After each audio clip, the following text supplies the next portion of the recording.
Hi, it's me again, and it turns out the Manchester Evening News like to talk about BBC propaganda. I couldn't help but notice this. Well, you know I notice any headline with regards to the telly licence that pops up in any paper in the country, but this one did. This one did interest me somewhat. Look at the headline. Look, the dreaded vans that lurk the streets sending shivers up the spines of residents. I wonder what vans they could be talking about.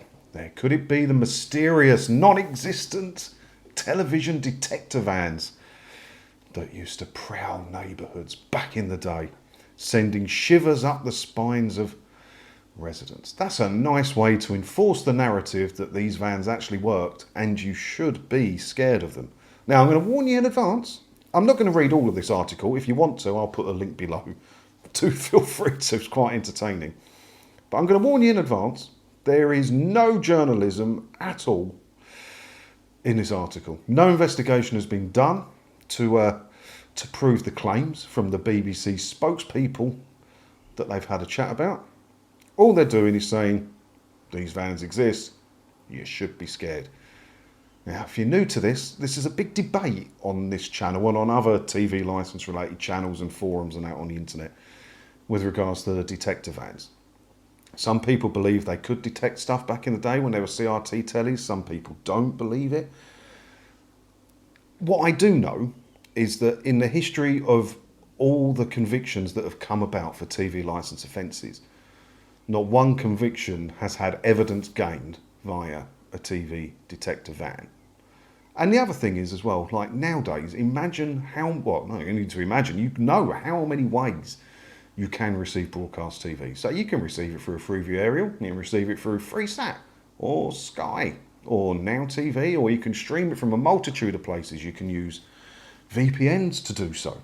You can use your phone to stream stuff to your telly through your phone's internet connection. You can use your neighbour's Wi-Fi to bring anything you want onto your telly. If your neighbour's nice enough to give you the code, which my neighbour isn't until my broadband gets put on in my new place. How can they detect that? How? Please do enlighten me how they could possibly detect that. I don't watch anything I shouldn't watch, right? I don't. I play a completely straight game. I live in a top floor flat and my television isn't viewable from the road. You cannot see it. My balcony's in the way. You can't see any light from my TV from downstairs at night because the curtains are shut. How could they possibly detect me watching something I shouldn't be watching if I'm not licensed to do so? How? And this article doesn't explain any of that because, I don't know, the journalist must have been off that day. Well, let's have a look at some of it anyway. One sinister 1985 advert depicted stereotypical rows of northern city rooftops with their aerials quivering in fear and then appeared to faint. Over this, a male voice spoken with an upper-class accent sternly advised if you're caught watching TV without a licence, you could face a fine of £400. Scary, dairy stuff. Scary, scary stuff. How could you be caught watching? They had the database, right? They knew if what houses didn't have a licence. They still have that database today. And all they had to do was go and park a van with a comedy fake aerial on the roof, which I believe was comedy fake aerial, and TV detector van written down the side, and that's scaring people enough to go and buy a licence, isn't it? It was enough, and it was well played, the BBC. I mean, you can't knock them, it was well played, it sold some licences. But you can't be believed in today's day and age. I mean, this just goes on and on and on and on, quoting the adverts and some stats about them. There's nothing in here. One advert in the Manchester Evening News in 1972 warned, our TV detector van is quite a formidable sight and there are many others like it roaming all over the country. So many detector vans. They carry equipment that can tell when you're watching TV. Even worse, they can tell where, to the nearest room. It's enough to send a shiver up your spine. So let's say that is possible to do, right? So I'm in a block of flats, and they could point their magical antenna device thing at my window and tell I'm watching TV. Okay, but can they tell whether I'm watching it on ITVX? I could be watching the news at 10 But at 10:30 or whenever it's finished, it goes straight on ITVX. I could be watching it then. You know, Coronation Street might currently, I don't watch it, but Coronation Street might currently be live on ITV, but I could be watching like yesterday's one at the same time. Can they tell that? Of course they can't. Of course they can't. There's a comment on here from some BBC people in there. Where are we?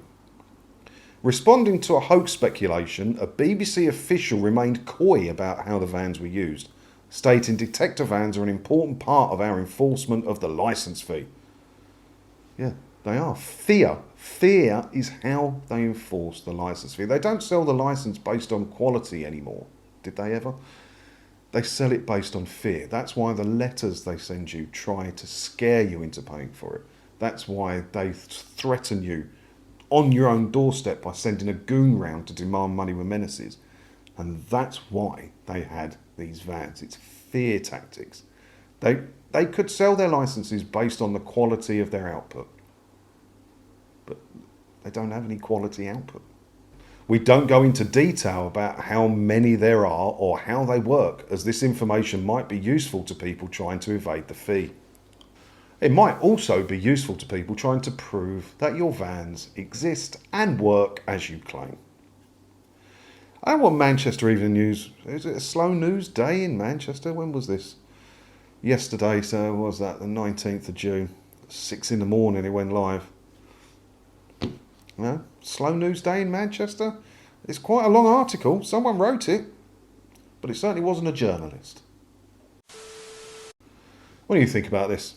Let me know in the comments below. We've had this debate a few times in the past, haven't we, about detector vans, and it never gets old. It never gets old. I like it when someone down in the comments says they got proof that they worked and all of that, and then other people ask questions, and there's a healthy debate without any argument. Some argument. You know, it's nice to have that healthy debate down there. I enjoy that, reading the comments. So you let me know what you think about this down in the comments below. And as always, thanks for watching. Don't forget to hit the subscribe button if you haven't already, because that way, hopefully, I'll see you in the next one, whenever that will be.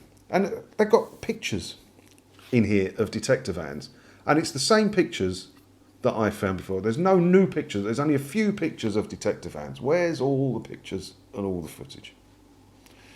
I don't know. Ta-da.